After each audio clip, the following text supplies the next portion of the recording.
안녕하십니까. 경향신문 구교영 기자입니다. 정치부 기자들이 모여 주요 정치인의 속내를 파헤치고 미래를 탐구하는 프로그램이죠. 인물비상구 18회 순서 시작하도록 하겠습니다. 오늘도 어김없이 두 분의 기자 함께해 주셨습니다. 이용욱 기자, 김진우 기자 나오셨습니다. 안녕하십니까? 안녕하세요. 네, 저희가 초반에 텐션 좀 올려달라는 제작진의 강력한 요구가 있었는데 그래서 목소리 좀 크게 한번 가보고 있습니다. 예. 활기차고 재미있게 한번 진행해 보도록 하겠습니다. 이재명 대통령이 이번 주 대규모 장관 인사를 단행을 했는데요. 초대 내각 인선 어떻게 보고 계십니까?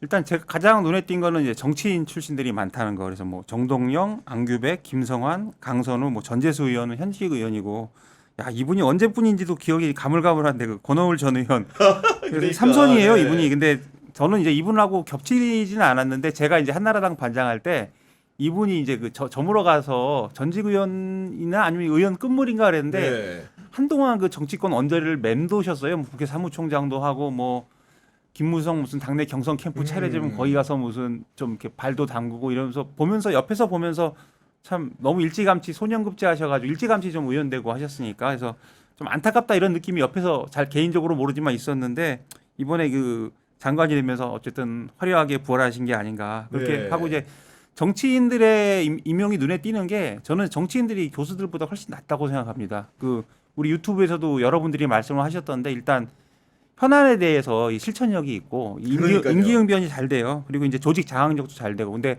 의외로 교수님들은 보면 이제 크게 보는 아이디어나 아니면 뭐 좀 약간 색다른 생각이 나올 수는 있지만 일단 남들하고 그 조직 장악하는 것도 좀 문제가 있고요.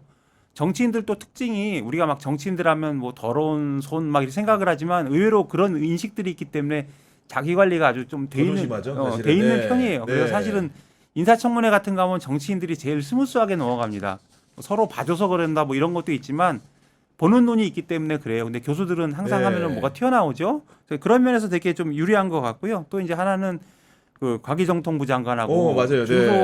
중소벤처기업부 장관하고는 야, 기억 출신을. 그 이제 AI 3대 강국을 시연하겠다는 그 저기 대통령 그 공약이 진짜 그 강력한 의지를 보여준 네. 게 아닌가. 또 하나 이제 좀 재밌었던 게 그 송미령 장관. 뭐 다른 건 다 됐고요. 이제 국무회의 때 능력 있어 보이더라 그랬는데 저는 이제 엉뚱한 상상이 들더라고요.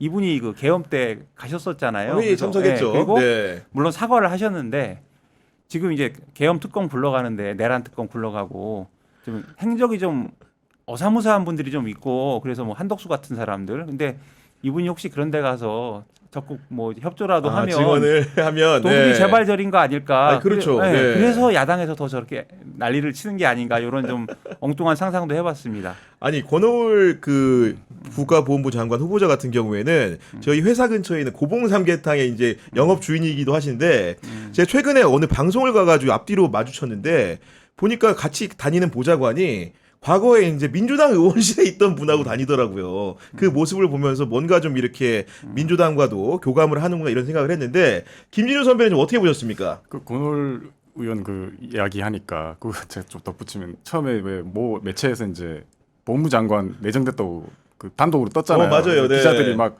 확인하는데 이제 아까 음. 구경영 기자 이야기했던 것처럼 뭐 아마 연락을 했더니 자기 고봉삼계탕에서 일하고 있는데 무슨 말이냐라고 이야기해서 약간 연막을 쳤어요. 근데 나중에 알고 보더니 이분이 이제 뭐 서빙을 하는 게 아니고 이제 말씀하셨던 건 그 이제 아내분이 그 이제 전체 영업을 하고 맞습니다. 가끔씩 이제 네. 도와주는 그래서 약간 이게 오보가 아니라 사실상 맞는 걸로 확인했다는 이야기를 듣고 좀 웃겼다는 생각이 들었고 저는 이제 조금 주목하고 싶은 게 이게 이제 과거 정부 때 이게처럼 이게 코드 인사나 편중 인사 이런 말이 이번 인사에서는 한 번도 나오지 않았잖아요. 분류가 안 됩니다 이게. 그래서 이게 보면 이제 뭐 이명박 정부 때는 뭐 이른바 뭐 고소영 인사, 고려대 뭐 소망교회 영남, 그다음 뭐 저기 뭐 윤석열 정부 인사 때는 뭐 서울남, 뭐 서울대 서울 50대 남자 맞아요. 뭐 이런 네. 식으로 이야기가 많이 나왔잖아요. 그런데 이번에는 그런 게 안 나온 게 이 보니까 이제 국무조정실장까지 포함해가지고 12명 인사를 보니까 호남하고 영남이 각각 4명이고 뭐 수도권 2명, 충청 강원 1명씩 있고 그다음 이걸 출신 대학별로 봐도 서울대 뭐 흔히 많이 들어오는 서울대가 2명밖에 없고 맞아요. 네. 뭐 연대랑 이화여대가 2명. 그 나머지 보면 뭐 고려대, 광운대, 동국대 골고루 다양합니다. 있습니다. 그리고 네. 뭐 여성도 3명이고 70년생이 또 70년대생이 3명이에요. 이게 이제 어떻게 보면 이재명 대통령이 이제 본인이 이제 기본적으로 비주류였다는 그런 인식이 이제 반영된 것 같고 이게 충분히 이제 어떻게 보면 이제 안배를 한 것 같고요.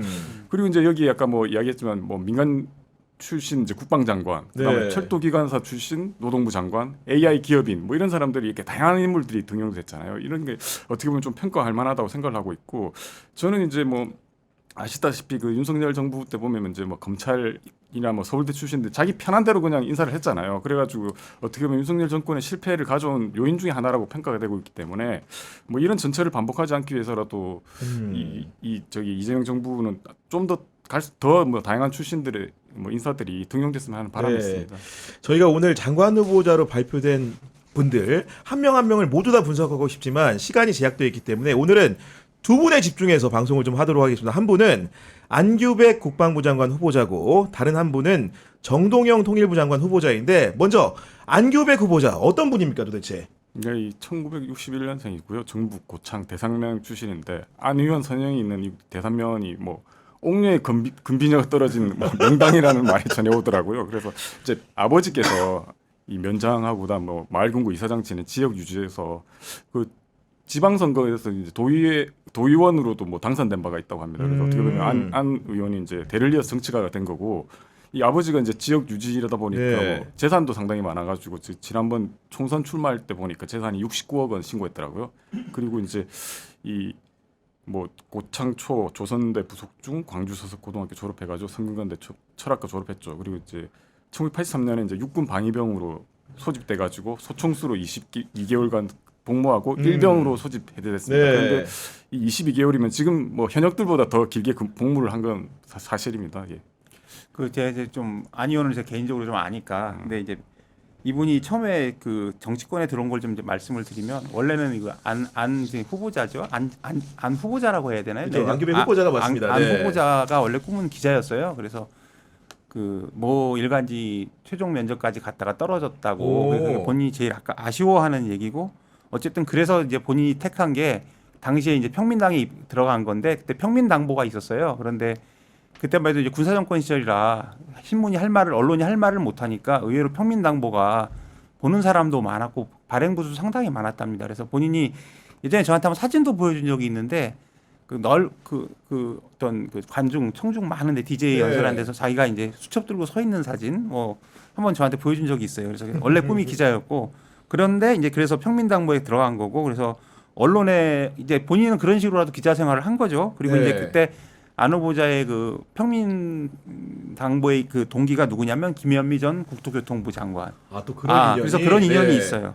그래서 어쨌든 구 기자가 알지 모르겠지만 저희가 언론사 준비할 때는 매스컴 국어라는 책이 있었어요. 그래서 그게 뭐냐면 요즘 안 쓰는 게 한자 범벅 완전 한자 범벅의 책이에요. 한자 범벅 책인데 안 후보자가 저한테 한번 이제 그 책을 보여준 적이 있어요. 이거 봐라 하면서 깔끔하게 책 줄가 있고. 야. 전 그거 저는 이제 한자에 좀 약한 편인데 저희 세대 치고는 외워도 외워지지 않는데 그걸 달달달달 외웠더라고요. 그래서 보면은 이제 이분이 공식 회의석상이나 뭐 국회 발언에서 기상천외한 한자성어를 많이 쓰거든요. 그래서 매스컴 국어를 보고 저렇게 배웠나 막 이런 생각도 좀 해봤습니다. 제가 그 하나 더 덧붙이면 이제 이 국회 이제 대정부질문회 상임 발언에서 아까 이용욱 기자 말했던 것처럼 이 그런 한자어를 많이 쓰잖아요. 그러면 이제 그 끝난 뒤에 국회 속기사분들이 이제 의원실 사무실로 전화가 온답니다. 아까 말씀하셨던 그 한자성이 도대체 뭐냐, 어떻게 쓰는 거예요?라고 전화를 온다는 거예요. 근데 네. 이제 말씀 들어보니까 이게 평소 기자들한테 말할 때도 보면 이제 고사성어라든가 이제 중국 고전속 명언 같은 걸 많이 이야기하는데 이게 아까 말씀드렸던 게 부친한테서 약간 한학을 배웠대요. 그래서 자기가 뭐 한 50년 넘게 한학에 공부하는 걸 손을 놓지 않았다라는 이야기를 네. 하고 그 국회에 보면 이제 한학에 또 조예가 깊은 분이 이제 국민의힘에 보면 이제 뭐 국회 불자의 의원 회장도 하는 그 주호영 의원이 있거든요. 그렇죠. 네. 그 주호영 의원도 그 저기 안 의원 그 한학 그 실력이 장난 아니더라고 네. 또 평가를 하더라고요. 정말로 이렇게 한학에도 조예가 깊으신 분인데 여하간 이제 그 육군 일병 제대를 하신 거고 어떻게 보면 국방부 장관이라는 자리가 군인들의 잔치였는데 61년 5.16 군사 쿠데타 이후에 처음으로 민간인 출신 국방부 장관이 배출된 건데 어떻게 된 겁니까 이게? 뭐 그거야 원래 이제 문재인 정부 때도 그렇고 아마 노무현 정부 때도 그런 논의가 있었을 겁니다. 무민 장관이 필요하다. 그런데 이제 여론이 올라오지 않았었는데 이번에 그 윤석열 때문에 윤석열 덕분이라고 해야 되나요? 여하튼 이 군 얘들 그냥 자기들끼리 놔둬서는 안 되겠다. 그래서 민간이 들어가서 군을 개혁해야겠다. 이런 여론이 이제 거의 꼭대기까지 올라왔잖아요. 그래서 이제 그런 면에서 좀 안 의원이 이제 원래부터 좀 군 쪽에는 좀 조예가 있으니까 그러니까요. 항상 후보로 거론돼 왔었거든요. 네. 문재인 정부 때부터. 그래서 이제 적임자로 임명이 됐던 것 같고 이분이 의외로 군인들하고 되게 친해요. 그래서 지금 우리 그 감옥 감방에 가 계신 그 김용현, 오. 김용현하고 친해요. 그래서 김용현하고도 그래서 김용현이 어디 자리에서 그런 말을 합니다.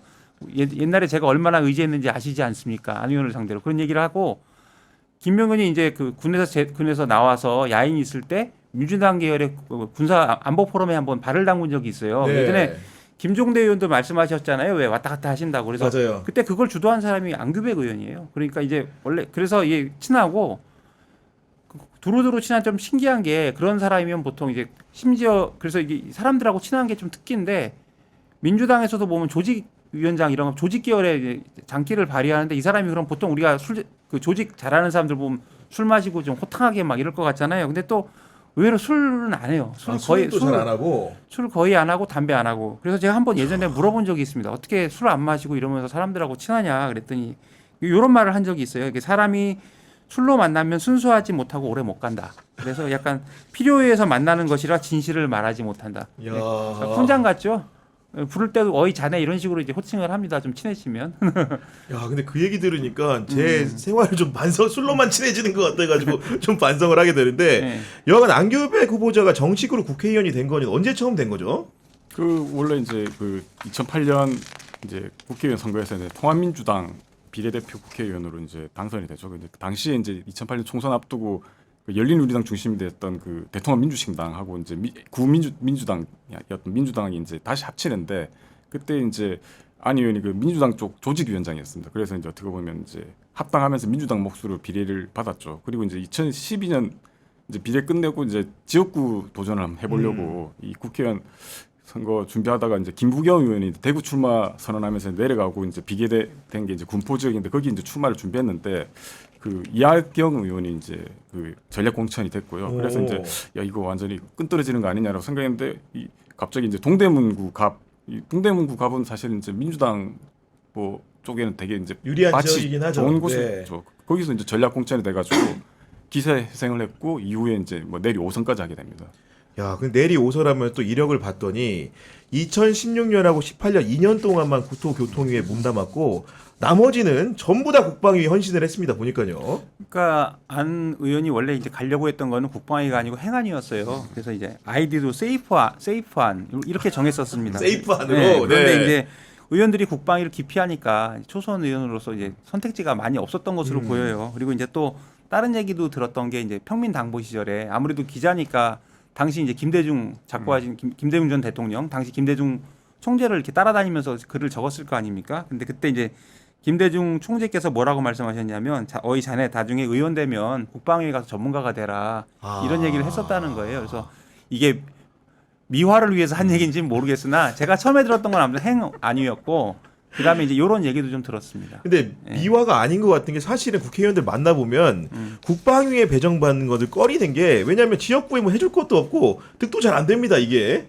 그렇죠. 이제 국방이라는 게 기본적으로 이제 뭐 군 장성 출신들이 약간 전문가처럼 앉아 있으니까 거기에 대해서 문외한이 가가지고 좀 버티기도 쉽지도 않고 특히 이제 국방위 쪽에서는 이제 지역 예산 따는 그게 그 현안이 이제 그런 거 관련이 없으니까 아무래도 이제 이 지역구 의원들로서는 가가지고 별로 도움도 안 된다고 생각해서 많이 꺼리죠. 그래서 이제 안 의원이 아까 말씀하셨던 것처럼 2년 빼놓고 이제 다 국방에 있었는데 그 2년을 딱 보면 그때 그 전에 만난 기억이 있는데 그때 이제 자기가 국토위를 한번 가야 된다라고 그러더라고요. 그래서 왜 국토위 가자 했는데 나중에 보니까 이게 그 시기에 국토위 가 있는 시기에 자기 지역구인 청량리역에 이제 뭐 KTX 들여오고 그다음에 저기 뭐죠 분당선 노선 끌어오고 했더라고. 그래서 이것 때문에 갖고 지역 사업을 위해서. 네. 아니 그런데 이제 보면은 어쨌든 간에 문민 장관 시대가 열리게 되는 것이고 그러다 보니까 안규백 그 후보자가 국방 관련해 가지고 어떤 발언을 했는지 어떤 정책 제안을 했는지 사람들이 관심을 가지는데 저희가 좀 눈여겨봐야 될 대목이 좀 있습니까? 일단 그 19대 국회 말기에 이제 2015년 국정감사에서 그 공군 KF-X 개발 사업의 그 남맥상을 이제 공론화했고 그때 이제 군 사이버 사령국 댓글 공작 때 이제 진성준 의원실하고 안규백 의원실이 집중적으로 맞아요. 네. 자료가 나와서 그때 좀 많이 이름을 냈고요. 상시 그때 이제 여담인데 그때 뭐 보좌관이 있었어요. 근데 그 보좌관이 상당히 유능한 보좌관입니다. 그래서 안 의원이 사석에서 내가 이 친구의 도움을 참 많이 받는다. 그리고 사실은 그 보좌관이 나중에 어디 그 문재인 정부 시절에 국방장관 정책보좌관으로 가기도 해요. 그랬던 그래서 것 같습니다. 기억에. 그렇게 네. 얘기를 그런 걸 해가지고 뭐 좀 얘기를 했고요. 그다음에 뭐 이제 군 장병 인권 보호, 그다음에 뭐 참전 용사들 예우 강화 이런 거 하면서 이제 군의 인심을 얻었고 또 이제 한편으로는 고위공직자 자녀의 병역 기피 현황을 이제 파헤쳐서 사회적 반향도 많이 일으켰습니다. 그리고 뭐 그 제2연평회장 전사자가 이제 합당한 예우를 받을 수 있도록 하는 뭐 군인 연금법 개정안을 만들어서 이제 관련 입법도 끌어냈고요. 그래서 이런 것들을 보면은 이런 것들을 하면서 이제 군 그 장성들한테나 아니면 뭐 군인들한테 이 사람은 좀 거부감이 없는 사람 그리고 어떻게 보면 좀 의원보다도 우리한테 나은 사람이다. 약간 이런 식도 있는 것 같아요. 그리고 얘기 들어봤더니 이번에 이제 국방부가 이제 장관이 들어서게 되면은 사실 내란에 굉장히 동조했던 그런 사령관들이 여럿 있지만 그 중에서 방첩사가 사실은 이상한 기여들을 많이 했기 때문에 방첩사령부를 뭐 국방부 직속으로 방첩국으로 만든다 뭐 이런 얘기 돌던데 내란에 대한 진상 규명을 키를 쥔 안규백 후보자의 그런 그 생각, 책임과 사명 어떤 건지 좀 궁금하거든요. 예, 제가 그래서 이제 요 부분이 좀 궁금해서 안 후보자한테 전화를 했었는데 오, 네. 예, 전화가 단독이네요. 잘 안 되더라고요. 그래서 이 인간이 이제 전화도 안 받는구나 했었는데 이틀인가 있다가 이제 밤에 한 9시 반쯤 전화가 왔어요. 네. 전화가 왔는데 사실은 그 시간이면 이분이 주무시는 시간이요. 집에 가서 일찍 자요. 굉장히 규칙적이구나. 그런데 어쨌든 전화가 와서 제일 궁금한 게 이제 내란 세력 정리 어떻게 할 거냐 이렇게 물어봤더니 자기가 취임하면 이제 국방군의 감사팀을 만들어서 색출하겠다.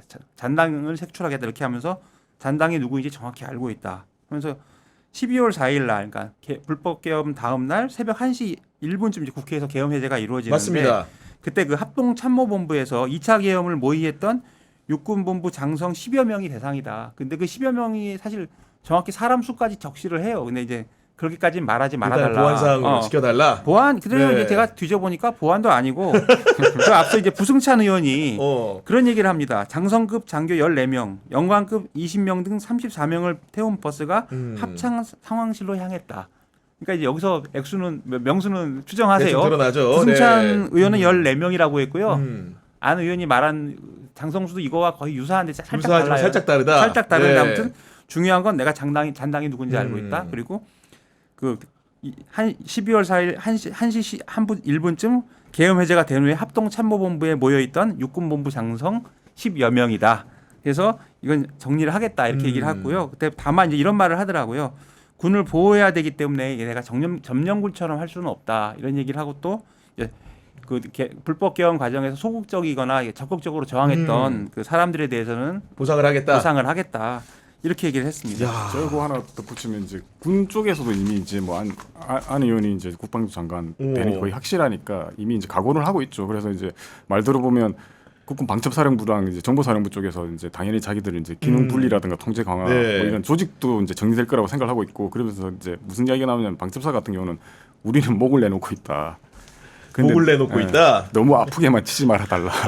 뭐 이런 스탠스라고 합니다. 그래서 이제 지금 보면 이 안 의원이 이제 이 되면서 이제 그 군 분위기가 저희들이 생각하면 뭐 민간 출신 되고 이렇게 되면 좀 분위기가 좀 안 좋는 거 아닌가라고 하는데 의외로 분위기가 그렇게 나쁘진 않다고 그래요. 아마 아까 말씀드렸던 것처럼 뭐 20년 이상 이제 20년 가까이 국방위에서 활동을 하고 군도 잘 알고 군 인사들하고도 잘 알기도 하고 이제 기본적으로 안 의원 자체가 이제 약간 합리적인 개혁 뭐 이런 쪽 뭐 지난번 이제 기자 처음에 이제 지명되고 난 뒤부터 중요한 게 뭐 속도가 아니라 방향이다 뭐 이런 말을 하니까 맞아요. 네. 군 쪽에서도 그런 부분에 대해서 그렇게 이제 크게 어차피 올 거는 각오를 해야 되는데 기정사실화 돼 네. 있으니까. 근데 오히려 그런 이야기도 하더라고요. 뭐 기정사실이기 때문에 군에서는 제일 중요한 건 그것보다 어차피 자기들 이제 내란 수사 받는 거 막을 수도 없고 아니면 오는 거 막을 수 없기 때문에 중요한 건 그게 중요한 게 아니라 인사다.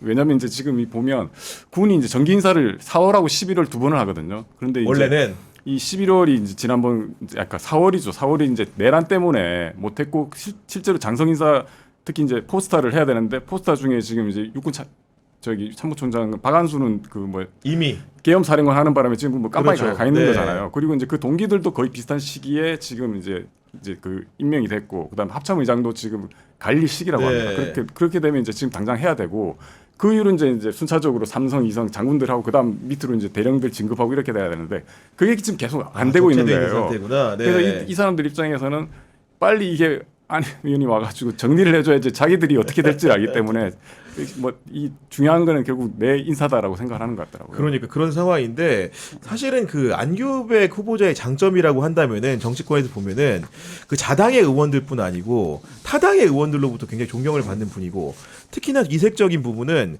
유승민 전 의원하고도 굉장히 가깝다고 하던데 둘은 왜 친한 겁니까? 그 국방위를 같이 하면서 되게 아무튼 대놓고 친한 사이고요. 그래서 저도 이게 많이 물어봤어요. 왜 이렇게 친하냐고 그랬더니 저는 이제 두 사람을 다 봤기 때문에 둘이 되게 다르거든요. 달라요? 안 의원은 네. 약간 좀 온화하고 좀 이렇게 좀 동네 아저씨 같은 따뜻한, 서글서글함이 네. 있고 유승민 의원은 좀 그에 비하면은 되게 올바른 사람이고 한데 좀 그 약간 차갑구나. 예. 차갑다는 건 아니고 예. 저는 사실 제가 가깝지는 않으니까 오래 알았지만 근데 약간 엘리트 의식도 있어 보이고 그런 느낌이었어요 사실은. 근데 둘이 참 친해서 좀 의외였고 제가 그래서 물어봤더니 이렇게 말을 하더라고요. 강한 사람한테는 강하고 약한 사람한테는 약한 사람이다. 그러니까 이게 되게 좀 올바른 사람이다. 이렇게 얘기를 하면서 그 후보자 이번에 발표할 때 이번에 이제 자기 네네네. 전날 내가 사실은 점심을 먹었다. 그러면서 아, 그렇구나. 그런 얘기를 하더라고요. 그래서 무슨 얘기 하셨어요? 그랬더니 그때 내가 우리 당으로 오라고 할 때 오지 왜 안 왔냐 뭐 이런 농담을 했다고 해요. 그리고 또 이제 재밌는 게 안 의원이 이제 국회의원이 되고 나서 좀 하다가 머리가 이제 빠지기 시작을 합니다. 그래서 제가 한 번은 전화를 해서 아 형님 좀 뭐 관리 좀 해라. 머리 관리 뭐 좋은 게 있다. 내가 얘기를 해줬더니 딱 답이 그거예요. 괜찮아. 그러더니 유승민 의원 소개로 머리 심었다 이러는 거예요. 머리까지 씹을 네, 그래서 정도로. 알아봤더니 경북대 교수분 중에 되게 그쪽으로 명의가 계세요. 저는 이제 그 존재는 정치부 오래 한 기자들은 대충 압니다. 근데 네. 그분이 이제 유승민 의원 친구라고 하더라고요. 그래서 그 소개로 했고 또 여기서 약간 곁다리로 세면 예전에 이제 참여정부 시절에 그 이강철 전 그 시민사회 수석이라고 압니다. 네. 계셨어요. 그분이 이제 TK 출신이죠. 근데 그분이 당시에 이제 그 열린우리당 의원들 그 어려우신 분들 다 소개를 많이 했구나. 소개를 이제 그 교수한테 해준 거예요. 그래서 그 교수는 그 바닥의 명의로 이 정치권에서 많이 알려지신 분이죠. 오. 예. 제가 그 곁다리에다가 하나 더 곁다리 붙으면 이제 안 의원도 주로 이제 기자들 만나서 저한테도 예전에 한번 머리숱 뭐 이런 거 할 때 그 잘하는 데가 있으니까 소개시켜주겠다는 이야기도 하셨는데 그게 보면 이제 주변에도 이제 모발이식 이른바 이제 식모죠 식모를 네. 권유하는 약간 식모 전도사가 돼가지고 활동을 했다고 그러고 아마 사실 뭐 여야 안팎에서 뭐 누군지 조금 떠오르시겠지만 이제 탈모로 고심하는 분들 꽤 많잖아요. 그러다가 갑자기 이제 이렇게 머리가 이제 풍성해 주시는 분들이 오고 있는데 안 의원이 이제 국방장관이 되면 이제 군에다가 이제 문민통제 시스템을 심어야 되는 이제 식무전도사 돼야 되지 않을까 생각이 듭니다. 아니, 그러니까 두 분의 이제 어떻게 보면 안규백 후보자를 직접 만나본 경험담을 듣다 보니까 사실 뭐 물어볼 것도 없이 기자들의 평가는 대체로 좋을 것 같아요. 맞죠? 뭐 제가 사실 이 현장에 나가본 지 좀 됐고 저는 그냥 오래 알아왔고 사실 그분이 의원 되기 전부터 제가 이제 처음 뵀던 게 고건 전 총리 캠프에 몸을 담았었거든요. 그때 이제 조직위원장으로 있었는데 그때는 이제 의원도 아니고 그래서 그때 알게 돼서 지금까지 쭉 알고 왔는데 제 그냥 일감을 말씀드리면 이건 뭐 그냥 이런 생각은 들어요. 제가 의원 되기 전부터 알아서 의원이 된 사람들이 좀 있을 거 아닙니까? 근데 사람들이 다 많이 변하고 나쁘게 변해요. 맞아요. 그래서 특히 다선 의원이 되면 네. 될수록. 네. 그래서 제가 이제 아주 결말이 나쁘게 나는 의원도 있습니다. 뭐 제가 사석에서 말씀을 이미 여러 번 드렸지만 그래서 그때도 느낀 게 이제 저 사람은 왜 저렇게 되나 해서 제 스스로 연락을 안 하던 타이밍에 사건 터지고 뭐 이런 사람들이 있어요. 맞아요. 근데 네. 이제 안 의원은 그런 면에서는 좀 약간 일관된 측면이 있고 가끔가다 이제 의원 같은 때가 오면은 제가 혹시 말할 기회가 있으면 이제 의원 같으니까 그만하라고 그러죠. 근데 저도 뭐 사석에서 본 적은 이제 오래돼서 얼굴을 따로 본 적은 진짜 오래됐고요. 그냥 전화 가끔 드리는 정도인데 이게 취재를 해보고 뭐 사람들한테 물어보면 크게 변한 건 없다. 뭐 이렇게 네. 얘기를 합니다. 그러면 이렇게 언론도 우호적이고 야당도 우호적이라면은 인사청문회는 그냥 통과는 따놓은 당상으로 느껴지는데요. 그렇죠. 지금 아까 뭐 재산 문제 있지만 그게 그렇게 크게 걸릴 것 같지는 않고 그게 뭐 부정한 방법으로 뭐 재산을 뭐 형성한 것도 아니고 그리고 기본적으로 아까 뭐 이용욱 기자 말했던 것처럼 정치인들 같은 경우는 이제 당내 경선의 총선 과정에서 사실 한번 검증 과정을 거치잖아요. 그래서 이제 이번에 그 내각 인선에 뭐 현역 의원이 5명이나 있는 게 그것들을 사실 고려한 거잖아요. 청문회 통과 같은 거를. 그리고 이제 좀 주의해야 될 게 이게 특히 안보 분야 관련 이제 장관 후보자들 같은 경우는 여야가 이제 큰 흠결이 없는 한 통과시켜 주는 게 네. 전례입니다. 예전에 뭐 뭐 김용은 그렇게 문제 많았는데도 뭐 사실 통과시켜줬잖아요. 그리고 이제 국민의힘 같은 경우도 자기들 한 말이 있어요. 그러니까 김용은 전 국방장관이 이제 그 깜빡하고 났는데 이제 계속 이 지금 안보사령관 탑이 부재 중이다라고 해서 하루 빨리 채워야 된다. 국방장관 빨리 해라고 계속 이야기를 했거든요. 그런데 지금 만약에 발목 잡으면 이제 여론이 어떻게 될지는 당장 눈에 그러니까요. 보이잖아요. 그리고 이제 12.3 비상계엄 이후에 이제 군개혁에 대한 민심도 이제 의식할 수밖에 없는 거죠. 즉 그래서 아마 뭐 그렇게 어렵지 않게 통과되지 않을까 싶습니다. 네. 지금까지 저희가 안규백 후보자에 대해서 알아봤고 이번에는 정동영 통일부 장관 후보자에 대해서 좀 알아보려고 합니다. 정동영 의원 사실 유명하긴 하죠. 김준우 선배 어떤 분입니까? 한창 잘 나갈 때 별명이 전북의 황태자였죠. 황태자요? 그래서 뭐 이제 기본적으로 1953년 전북 순창에서 태어나서 전주에서 초중고를 나왔고 전주 지역에서만 5선을 했습니다. 그 뭐 나중에 이야기 나올지 모르겠지만 이 서울이나 이런 지역에 도전한 거 다 떨어졌어요. 그런데 이제 전주로 다시 돌아가서 무소속으로 계속 당선되고 해서 5선을 했고, 근데 이게 아까 뭐 안기복 의원 이야기했지만 이제 안기복 의원이 전북 고창이잖아요. 네. 그리고 이제 이 정 의원이 전북 순창, 그리고 지금 이번에 이제 조현 외교부 장관 내정자가 전북 김제입니다. 그래서 이게 공교롭게도 이게 어떻게 보면 외교안보 라인에 그렇네. 전북 출신이 이게 꽤 배치가 됐고, 그 과거 이제 문재인 정권부터 보면 이제 전북 홀대로운 이야기가 계속 많았잖아요. 맞아요. 네. 그게 이제 국민의당 이제 창당하는 데도 약간 영향을 미치기도 했고, 그런데 이번 인사를 보면 그런 부분들은 좀 잠잠해질 것 같다는 생각이 들고요. 이 정 의원 같은 경우는 이제 아까 말씀드렸던 것처럼 뭐 전주 쪽에서 계속 고등학교를 나왔고 서울대 국사학과에 재수로 입학을 했고, 학창 시절에 이제 반독재 투쟁 벌이다가 강제 징집돼서 뭐 육군 병장으로 전역하고 78년에 이제 MBC에 입사를 해가지고 17년간 뭐 정치부 기자도 했고 예. 뭐 로스앤젤레스 특파원도 했고, 이제 특히 이제 1994년부터 96년까지인가요? 그 MBC 뉴스 데스크 이 주말 랭커로 활동했는데, 그때 이제 뭐 외모도 뭐 수려하고 목소리도 뭐 또박또박하고 가끔 소신 있는 멘트 하면서 이제 명품 앵커라는 말을 들었습니다. 저도 그 당시 이제 기억나는 게, 시청자 여러분 안녕하십니까? 참으로 격동이 심했던 한 해였습니다. 뭐 이런 식의 이야기를 했던 거예요. 지금도 저도 되게 그게 기억이 나요. 아니 저도 사실은 개인적으로 뭐 방송국에 나오는 뉴스 앵커 생각하면은 딱 두 분 떠오릅니다. 정동영, 엄기영. 두 분 다 이제 정치를 시도하셨고, 한 분은 정치로 성공했고, 한 분은 이제 그 패배를 맛보셨는데, 여간 정동영 후보자 같은 경우에 정치 커리어가 그러면 누구 때문에 어떻게 시작하게 된 거죠? 일단 뭐 김대중 당시 총재 권유로 새정치국민회에 입당을 했고, 이제 덕진 이제 본인이 지금도 네. 지역구죠. 거기서 15대 국회의원 선거 때 이제 전국 최다 득표를 얻었다고 합니다. 그리고 쭉 승승장구했고요. 16대 국회의원 때 이제 재선되고 했는데, 그때 사실 저는 이제 한나라당 기자로 이제 국회 출입 기자로서 시작을 했는데, 당시 여당이 이제 새천년 민주당이 시끌시끌했어요. 시끌시끌해서 참 좀 힘들겠다 그랬는데 그때 무슨 일이 있었냐면, 그 이제 DJ 김대중 대통령께서 이제 주변 아들 문제, 맞아요. 그다음에 네. 측근 문제, 그 동교동계 문제 이런 것들 좀 나라가 나라라기보다 이제 당이 시끌시끌했어요. 그렇겠죠. 그리고 네. 아무래도 좀 대선 전망도 사실 좀 어두웠고, 그래서 그때 천정배 신기남 의원하고 해서 천신정이라는 그 트리오가 있습니다. 그래서 이제 정풍 운동을 이끌었는데, 지금도 기억나는 게 그 김대중 대통령하고 식사를 한 뭐 만찬 자리인가 그런 자리에서 정동영 그러니까 정동영 그 지금 후보자가 네. 권노갑 당시 이제 의원 이선 후퇴를 요구했는데, 이게 이제 몇 언론에 크게 보도가 돼요. 그러면서 이제 약간 이게 의도된 거 아니냐, 일부러 흘렸냐, 뭐 이런 얘기가 사실 그때 좀 있었어요. 그런데 어쨌든 그때 이제 개혁 아이콘 이런 식으로 됐고요.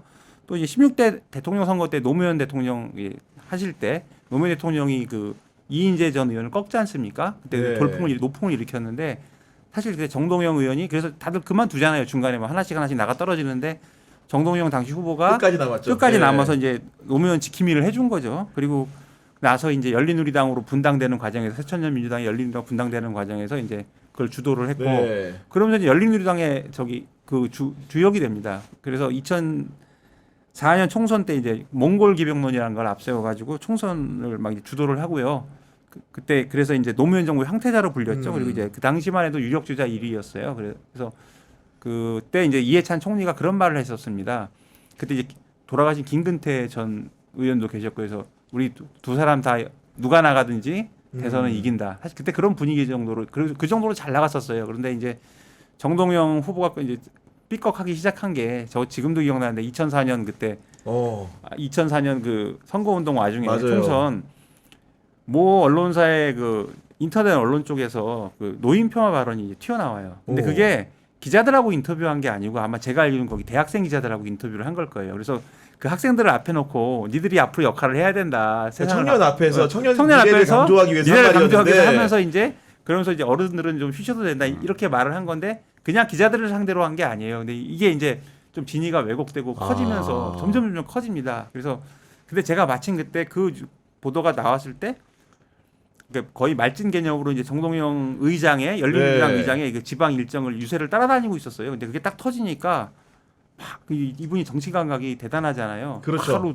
지역에 노인정 가서 큰절하고 잘못했습니다. 그게 그랬구나. 아니고 그런 식으로 해서 이제 수습이 될 줄 알았는데 수습이 계속 안 되니까 언론이 그래서 키웠죠 그때. 네, 그래서 몇몇 언론이 이제 계속 키우고 하니까 결국은 이분이 이제 그 당시에 그 비례대표는 사퇴를 했죠. 사퇴를 하고 그냥 당 의장으로만 남아서 선거 승리를 이끌었고요. 그리고 나서 이제 통일부 장관으로 입각을 합니다. 당시에 본인의 라이벌이었던 김근태 전 의장하고.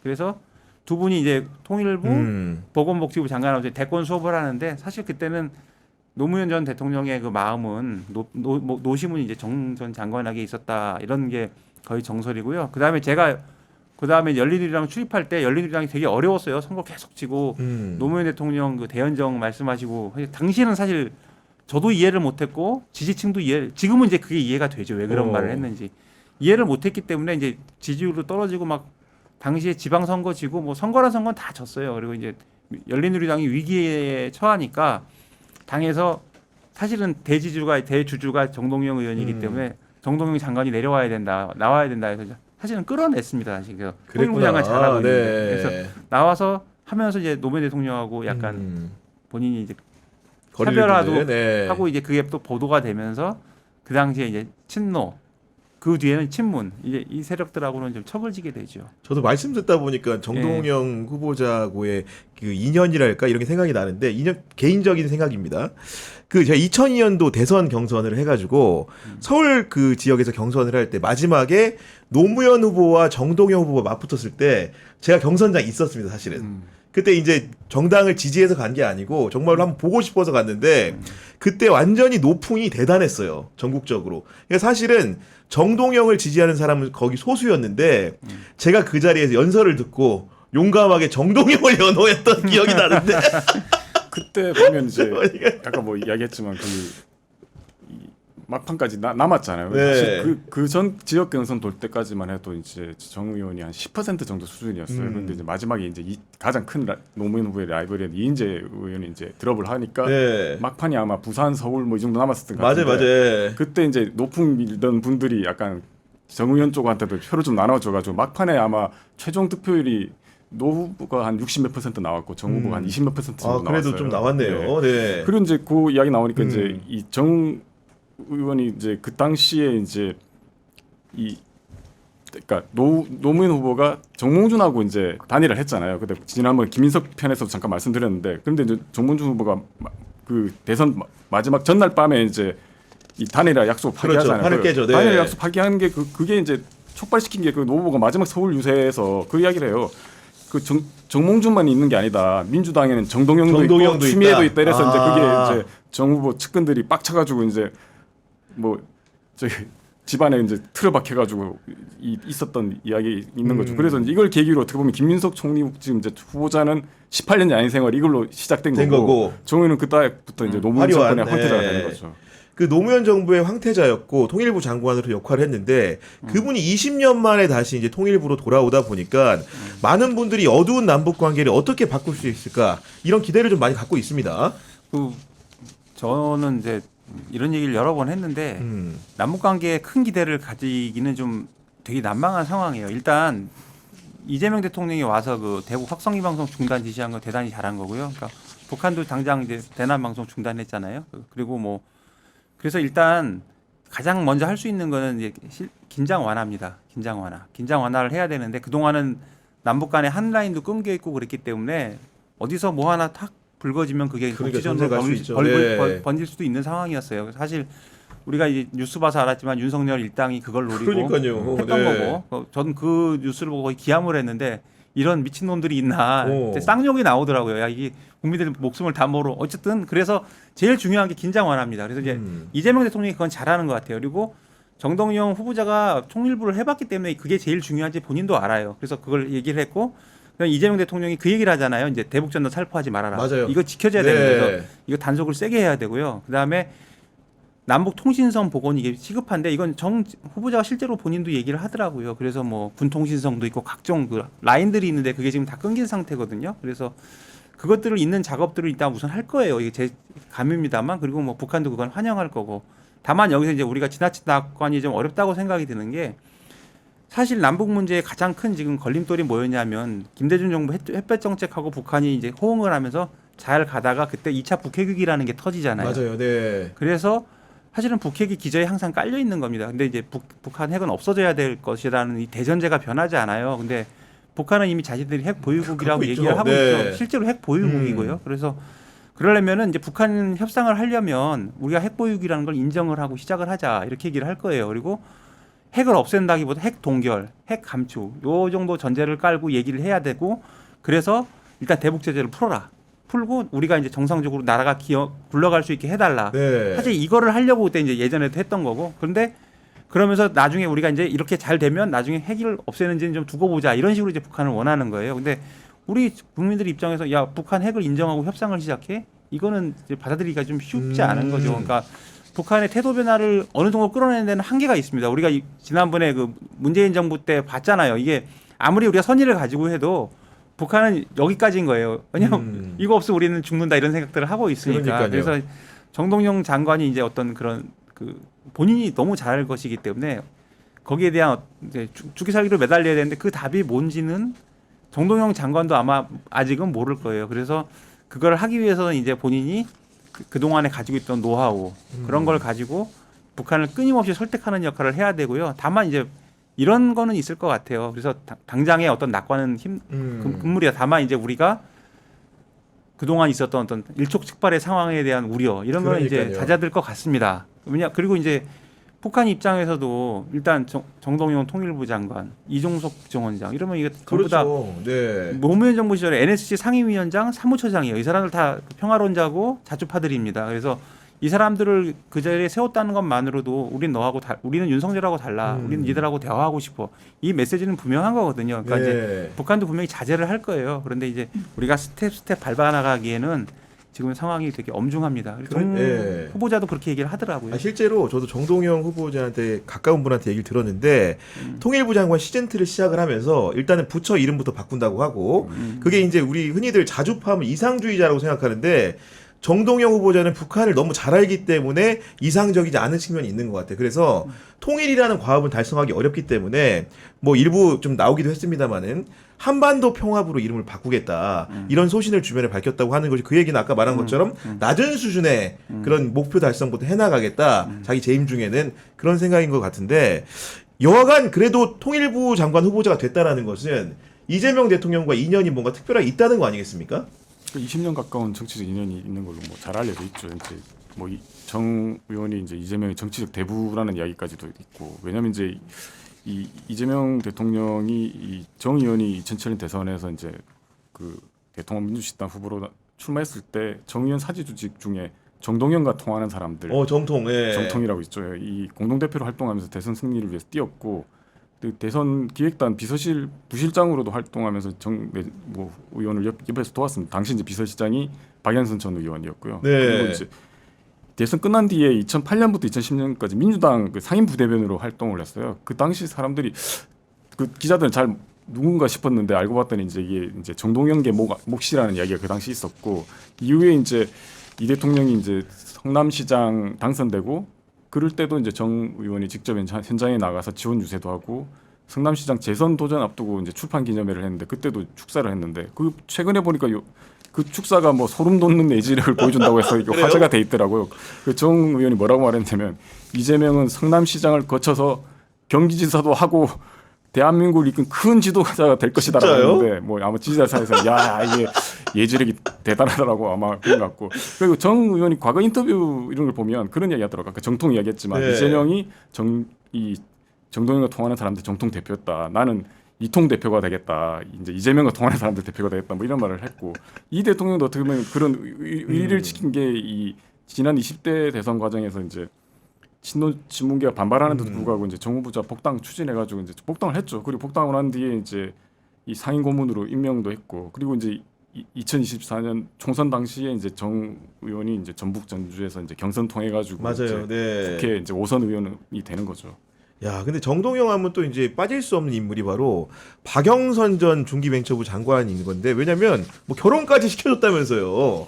예, 그 로스앤젤레스 특파원 할 때 박영선 아니 정 의원이 저기 로스앤젤레스 특파원 할 때 그 미국 변호사인 남편 뭐 이원조 씨를 소개를 주선했다고 합니다. 박영선 전 의원하고. 근데 박영선 전 의원이 그런 얘기를 한 적이 있어요. 저기 사석에서 그러니까 열린우리당 의장 시절에 대변인이었으니까 기자들하고 박영선 의원하고는 그 시절 출입했던 기자들은 좀 이제 대화도 많이 하고 그렇겠죠. 네. 성격이 좀 불같으신 데가 있어서 혼도 많이 나고 저도 좀 그 피해자입니다만 그런데 이제 그런 말씀을 하셨어요. 그 자기가 MBC 들어갔을 때 MBC에 보면 이렇게 아까 정 후보자도 이제 아버지를 여의셨다고 그러잖아요. 그래서 이제 가보니까 그렇게 어렵게 살아온 사람들이 많더래요. 근데 세상에 그렇게 기사에 막 날이 서 있다 막 이런 얘기. 오. 그러면서 그게 사실은 이제 정 후보자를 얘기한 게 아닌가 약간 그런 느낌을 받았었어요. 왜냐하면 그때는 박영선 의원이 측근 중에 최측근이니까 그렇죠. 네. 뭐 지금은 좀 약간 중간에 관계가 갈리기도 하고 그랬지만 여전히 아마 관계는 지속되는 것으로 알고 있습니다.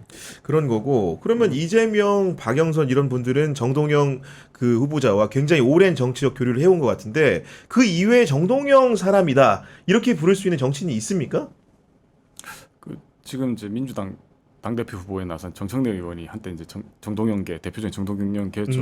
이제 이 정청래 의원이 이제 노사모 단체 중에 하나를 이제 당시 이끌었는데 네. 이제 또 노무현 대통령 당선되고 난 뒤에 이제 정동영 의원이 이제 당시 이제 노사모를 사실상 흡수하면서 자기 지지 기반을 넓히는데, 그 당시에 이제 정동영 지지하던 정사모라고 있었는데 그쪽에 이 정 의원, 그러니까 정청래 의원이 이제 합류를 해가지고 약간 이제 정동영하고 친분이 이제 만들어지기 시작했고, 네. 그리고 뭐 또 누가 있냐면 지금 이제 뭐 정계 사실상 은퇴한 노웅래 전 의원도 이제 MBC 출신이니까 맞다. 예. 정 의원이 열린우리당 의장 시절에 이제 영입한 인사기도 하죠. 그리고 정동영 후보자가 보니까 굉장히 이제 사람을 대하는 것도 조금 더 이제 나이 들어서 더 나아진 부분이 있는 것 같은 게, 사실 저희 방송에 원래 나오시려고 했거든요. 근데 이제 한 번 못 나왔어요, 일정 때문에. 그리고 두 번째 못 나오니까 본인이 사실 저한테 전화할 필요가 없거든요. 굳이 저한테 밤에 앵커한테까지도 전화를 걸어가지고 내가 꼭 나가고 싶었는데 못 나가서 미안하다 이런 얘기를 하는 거 보고, 이분은 사실은 대선 후보도 하고 장관도 해본 분이라서 굳이 저한테까지 전화 안 하셔도 되는데 그런 태도를 보여서 놀랬거든요.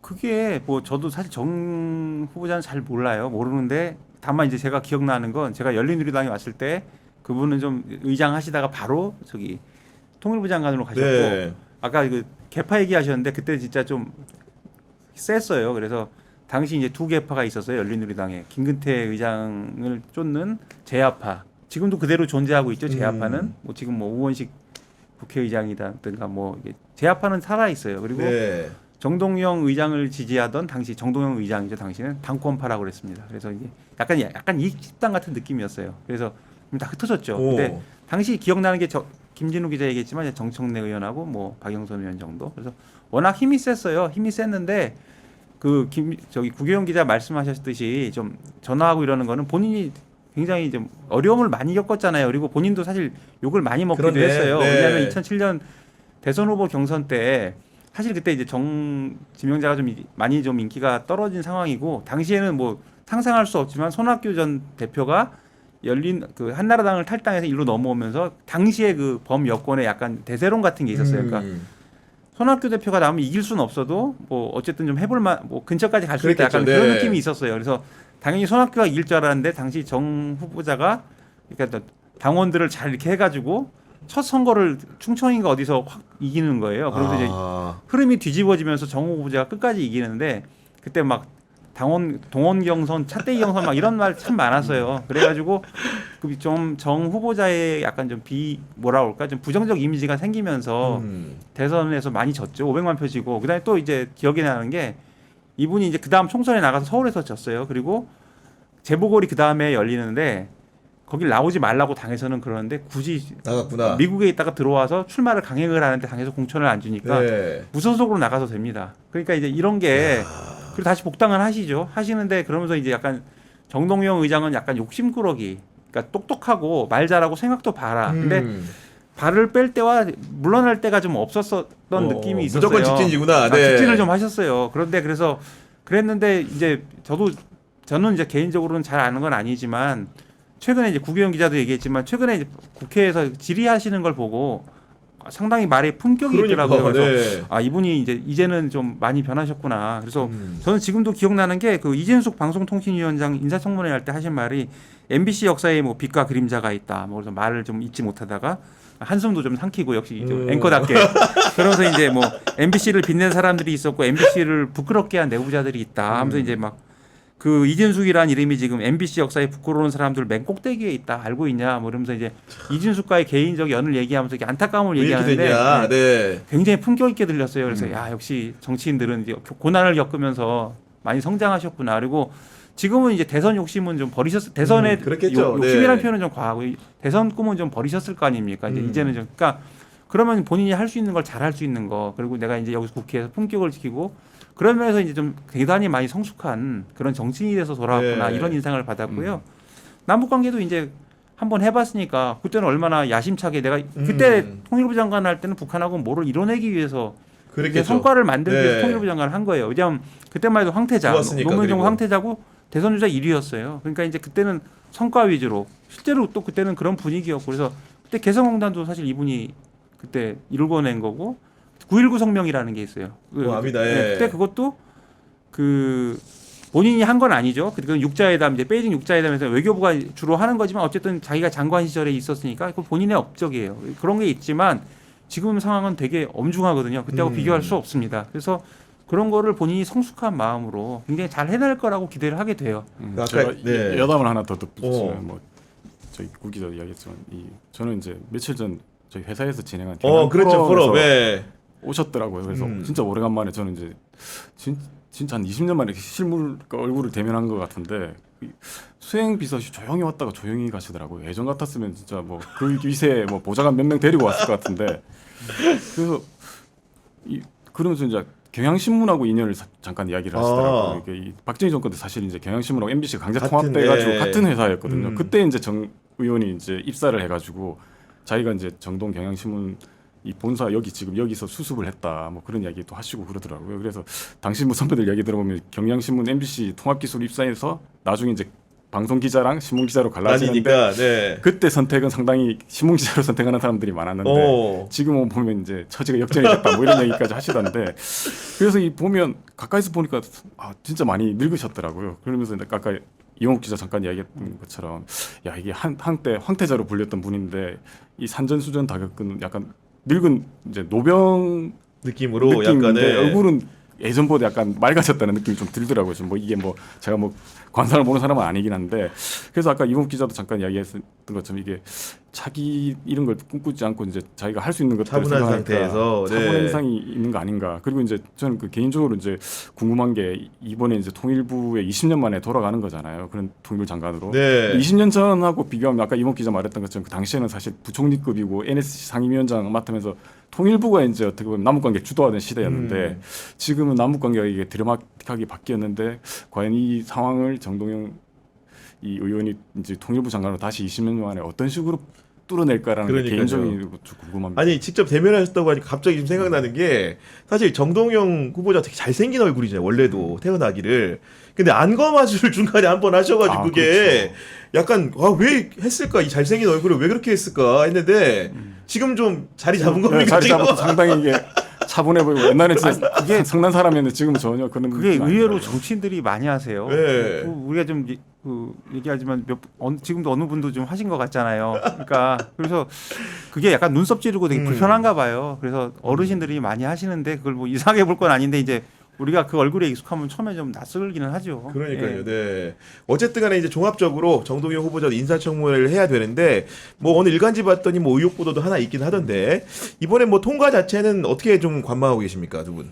뭐 저는 별로 어렵지 않다고 봅니다. 일단 이분이 뭐 나오기는 했다고 하는데 기본적으로 그 개인적인 스캔들은 거의 없었어요. 오히려 이제 아까 말씀드렸듯이 이제 정치 과정에서 좀 물러나지 않고 계속 직진만 하시다 보니까 그런 트러블이 있었을지언정 본인의 어떤 스캔들 이런 것들은 그 자리에 굉장히 오랫동안 톱에 있었잖아요. 맞아요. 그러면서도 네. 그런 것 치고는 뭐 문제가 크게 났던 분은 아니기 때문에 뭐 소소한 게 나올 수 있겠지만 그게 과연 대세에 지장을 주겠느냐. 그리고 일단 통일부에서 지금 이만한 관록을 가진 사람이 맞아요. 없고 네.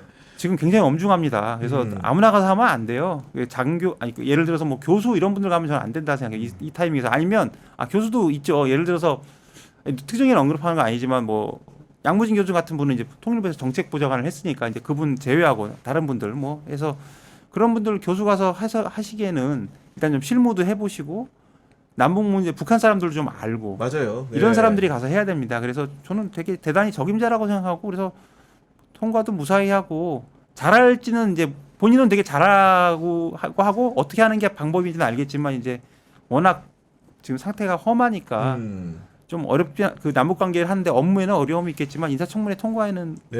큰 어려움이 없을 거라고 이제 조심스럽게 전망해 봅니다. 우리 김준 선배도 비슷하게 보시는 거죠. 네. 뭐 그렇죠. 지금 아까 이호 기자 말했던 것처럼 이게 뭐 20년 전 인사청문회 통과하는 경험도 있고 그리고 그 20년 사이에 사실 정치를 한 거의 28년 정도 했는데 그 사이에 이 개인 비리 관련해서 뭔가 나온 적은 없고요. 그런 것 같네요. 지난번 네. 뭐죠? 그러니까 선거법 관련해서 이제 뭐 그것도 1심에서 뭐 뭐 이제 1심에서 네. 문제 없는 걸로 사실 뭐 됐으니까 큰 문제는 없다고 생각합니다. 네. 마지막으로 인물비상구 시그니처 코너죠. 한 줄평 두 분에게 들어보도록 하겠습니다. 이용 선배부터요. 네. 예, 이게 두 사람은 그 노련한 기술자가 돼야 된다. 그래서 안규백 후보자는 기강이 흐트러진 군을 수리하고 정동영 후보자는 무너진 남북 관계를 수리해야 된다. 전에 보건술사라고 했잖아요. 좀 비슷한 네. 느낌인데 윤석열 정부가 하도 망쳐놓으니까 이런 표현밖에 생각이 안 나더라고요. 네. 우리 김준일 선배는요. 두 사람 각자 한번 좀 길게 한번 해보겠습니다. 정동영은 노병은 사라지지 않는다. 산전수전 다 겪고 돌아왔다. 남북관계 복원 길에 늙은 말의 지혜가 필요하다. 오. 그다음에 안규백은 라이언 일병 구하기다. 쭉저기는 솎아내고 알맹이는 씹는 식모 전문가가 돼야 한다. 국내에 내란 카르텔을 솎아내고 문민 시스템을 심어서 국민의 군대를 구하라. 알겠습니다. 정치부 기자들의 본격 정치인사담의 인물 비상구는 여러분들과 함께하는 프로그램입니다. 경향TV 커뮤니티를 방문해서 보고 싶은 정치인, 듣고 싶은 정치인을 적어주시면 저희가 적극적으로 반영해서 방송하도록 하겠습니다. 지금까지 이용욱 기자, 김준호 기자와 함께했습니다. 오늘도 함께해 주신 여러분 감사합니다.